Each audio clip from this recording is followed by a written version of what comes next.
Vandekeybus. I'm a filmmaker, stage director, choreographer, and I directed Monkey Sandwich with Jerry Gillick. Hello, I'm Jerry Gillick, actor. And Monkey Sandwich was a project that I made 27 performances.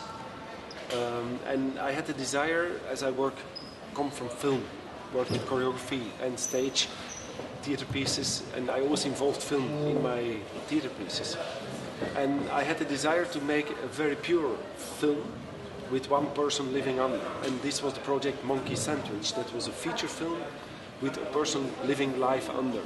Now, what we see here in Venice is in fact a re-edited version, that there's not a live person under, which is a more compact version of the story of Jerry. Mm-hmm. Yeah, and I'm a theatre director, and I work in a theatre with actors, and I work on a play, and then I've had enough of it. I've had enough with everything because it's fake.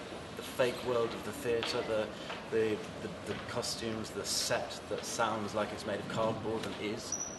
So I leave the theatre, and I want to live in the real world, so I start a village.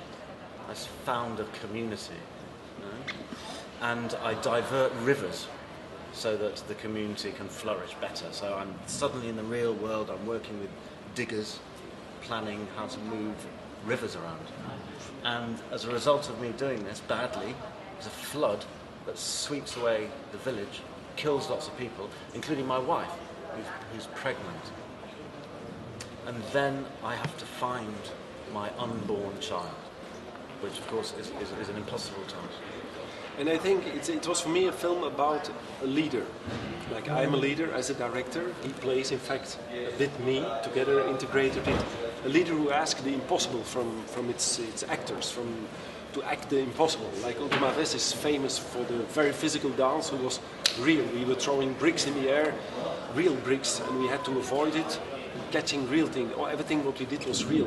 People real jump in the air, squashing on the floor, stamping next to each other, and we got famous for this. But also in film, the reality, and theater has a lot of fake. So he is this leader who has this impossible thing, and the people still is not happy. He said, "I want to have it out. I want to start another thing." Of course, he's again in the village a kind of leader who wants to change the nature. And then it's the force of the nature, in fact, the indifference of the nature, who sweeps away all this human passion, and he said everybody dies and he stays over with the guilt.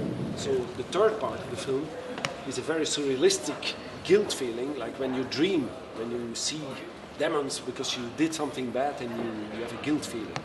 So it's very surreal scenes, and I think the surrealistic thing, the real thing, and the fake theater is the three parts in the movie that keep me busy in my life, in my films, in my stories. And yeah, for that you need lots of kids, you need angels, you need devils, you need mythology, because diverting rivers from two rivers, making one is very biblical. And directors who are terrible with their actors, it's a reality, but on the other hand, it's a necessity too. Folks sacrève, you have to go far. And the funny thing is that it's an exercise, of course, because I'm busy with a big feature film, Galloping Mind, where Jerry will play also Sam.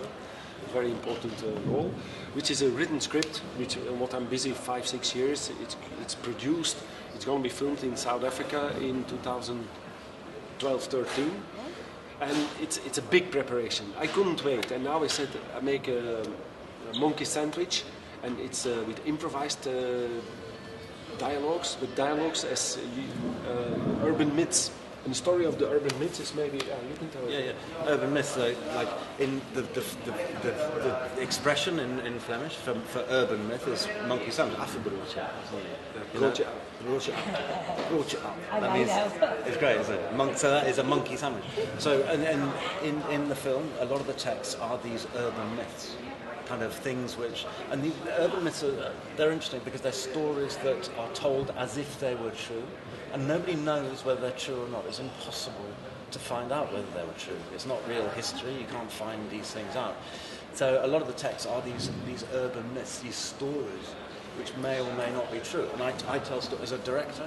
I'm telling stories. I'm trying to motivate my actors with stories. You know, the way directors do sometimes, and they make up stories. And I tell stories about how I lost my finger, and I make up different stories depending on the situation. If I want to motivate a particular actor, I might tell them one story. Like, there's the evidence. There's the evidence that this story is true. You know, there it is. You can't argue with that. You know, so I tell all these stories, and people believe them because they do. They don't expect a lie when you tell a story like that. So they believe these stories, and but he manipulates them. He manipulates the truth in order to get the best out of his actors. He demands the impossible, and in order to achieve the impossible, to get the impossible, he manipulates the truth. And it's also, I think the urban myths are also, I am a storyteller. Stories are beautiful. And before people came together and they told stories. In the Indian world, the people tell how they feel through a story. The name of the child is what the child lives. A child can be born, can be weeks or months without name because nothing happens to him. And then the bear comes and the bear doesn't eat the child and say, friend of the bear, that's your name. Because it's the story he lived. And it's beautiful. And in fact, it's also here we have the village, and instead of the village coming, oh, hello, how are you? Oh, not so good, me good. He will come to tell stories. And what is from inside out. And cinema is like this. Why people go now to cinema? Because they have too much time to kill.